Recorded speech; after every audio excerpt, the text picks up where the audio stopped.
Today is Thursday, June 23rd.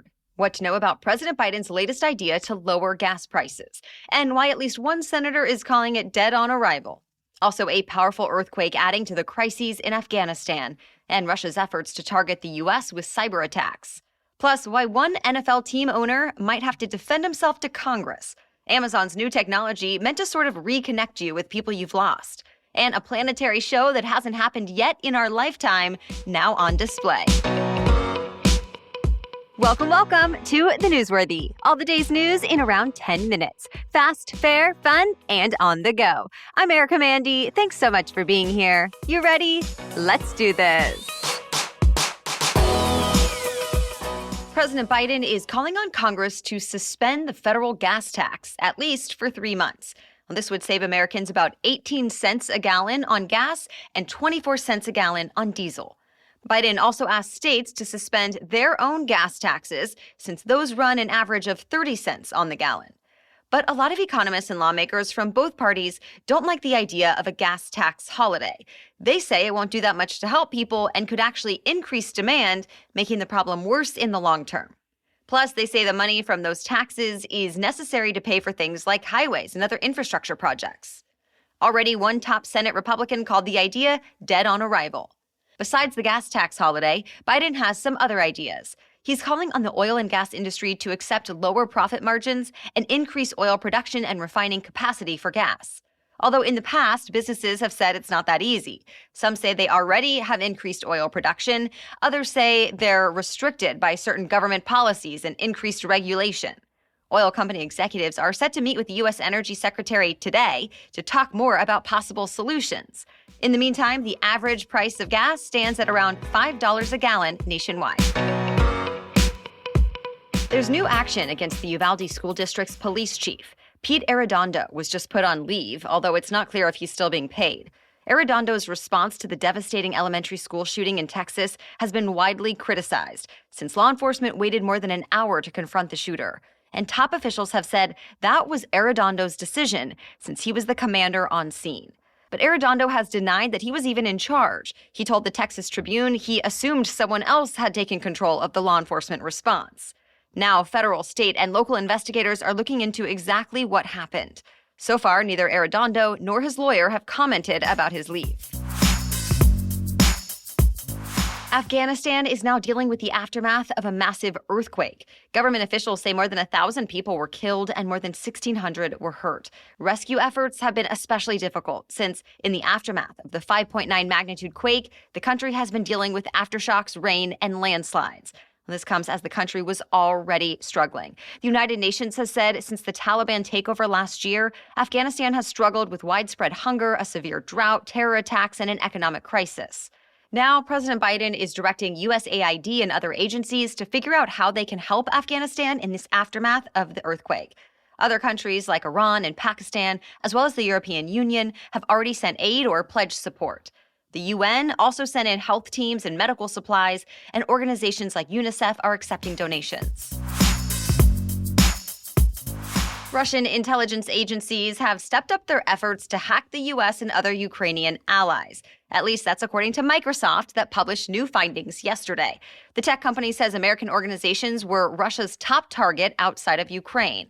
But overall, that Russia has targeted several sectors in 42 countries, from governments to think tanks to businesses to humanitarian groups.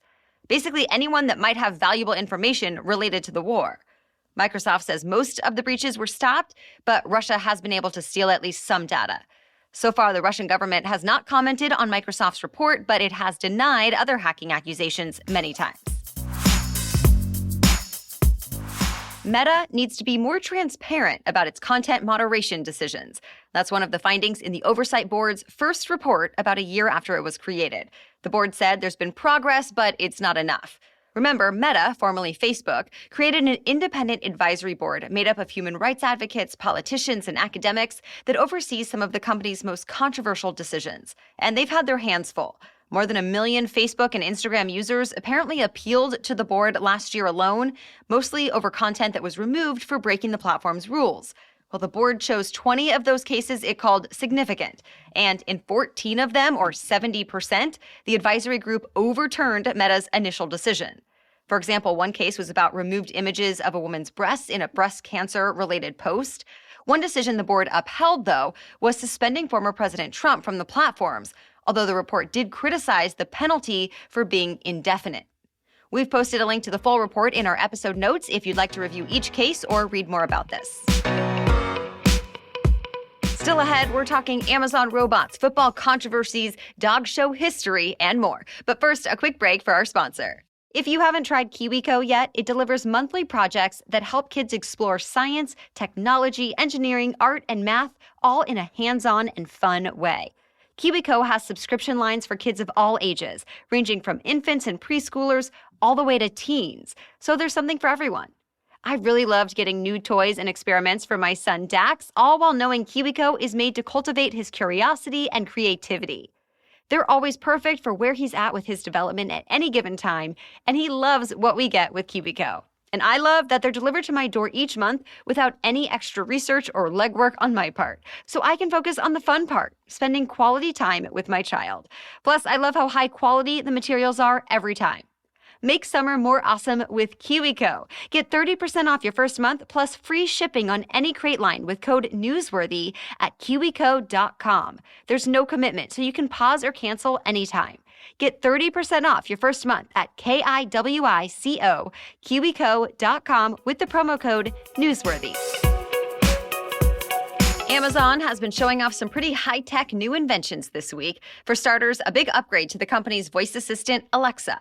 It wants Alexa to be able to mimic anyone's voice, so it can even sound like people who have passed away.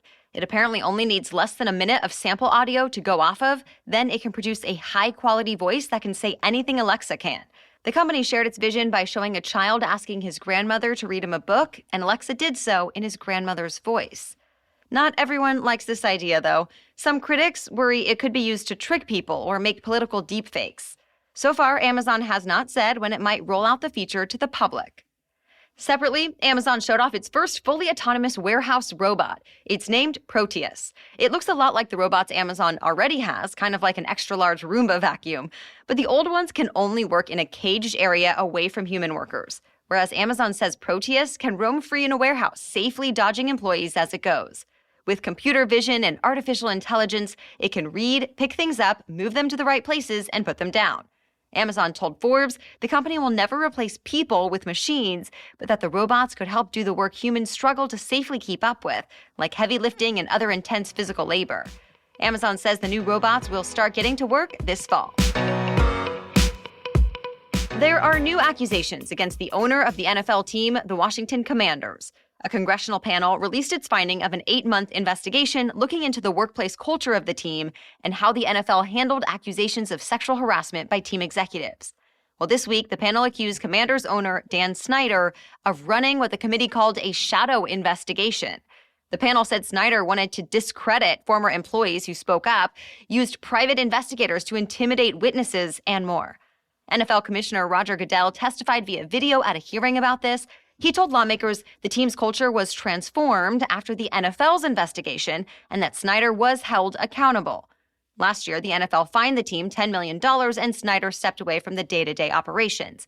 Snyder was invited to testify as well, but reportedly declined. Instead, his spokesperson called it a politically charged show trial. Now, the committee chairwoman said she plans to issue a subpoena to compel Snyder to testify. To be continued. If you've ever watched the NFL Draft or Monday Night Football, you might have noticed how former OSU football players refer to their alma mater.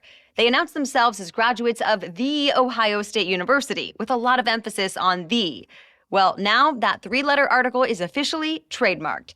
The U.S. Patent and Trademark Office approved OSU's application this week. To be clear, this does not mean the Buckeyes really own the word the or the, but it does mean it will be added to any application on clothing and other apparel. And it will probably become even more embedded into the OSU culture. Ohio State's rivals have been poking fun at them over this for a while. For example, when OSU first applied for the trademark, the University of Michigan's Twitter account joked that it was going to trademark the word of. And with this new announcement, there have been a lot more playful jabs on social media, especially from fans of other Big Ten schools. His His name is Trumpet, and he made dog show history this week. Trumpet is the first bloodhound to ever win the top prize, Best in Show, at the Westminster Kennel Club Dog Show. Even Trumpet's handler said she was shocked and considers the bloodhound a, well, underdog. A French bulldog named Winston took second. Starting today, stargazers will get to see something that hasn't happened since 1864. Yes, 158 years ago. The moon will line up with 5 planets in the pre-dawn sky: Mercury, Venus, Mars, Jupiter, and Saturn. The planets actually appear in their order of distance from the sun, with Mercury closest to the horizon and the others arced neatly behind. A small crescent moon will sneak between Venus and Mars as if it were standing in for Earth in the lineup. Scientists say you'll be able to see them all if you look up roughly 30 minutes before sunrise. Experts say it's best to find a spot with a clear view of the horizon looking east.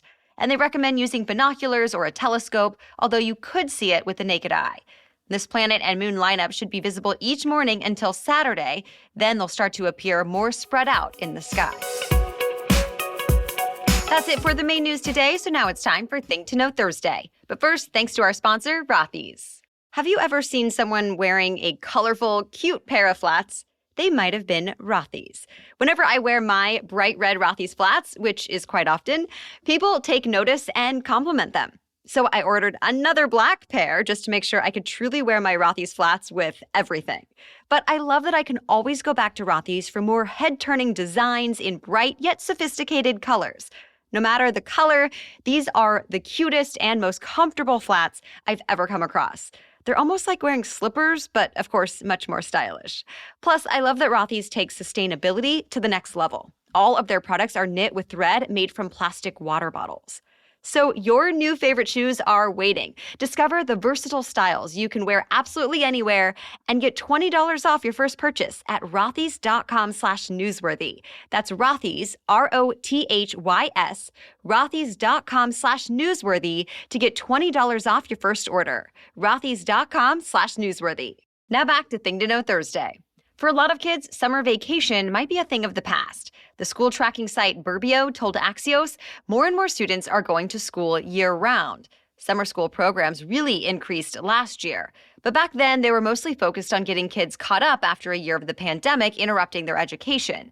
Now, Burbio says the same programs are available this year with even more offerings. For example, students at Seattle Public Schools can take a range of in-person and online programs, including skills courses for high schoolers. And Miami-Dade County schools have partnered with community organizations for more learning and development camps. Plus, there's been a boom in tutoring programs available in districts nationwide. Burbio says there's a lot of opportunity here, so it sees the summer school trend getting more common in the future. And even if the schoolwork might not be quite as demanding as it is during the year, summer is now officially on the table.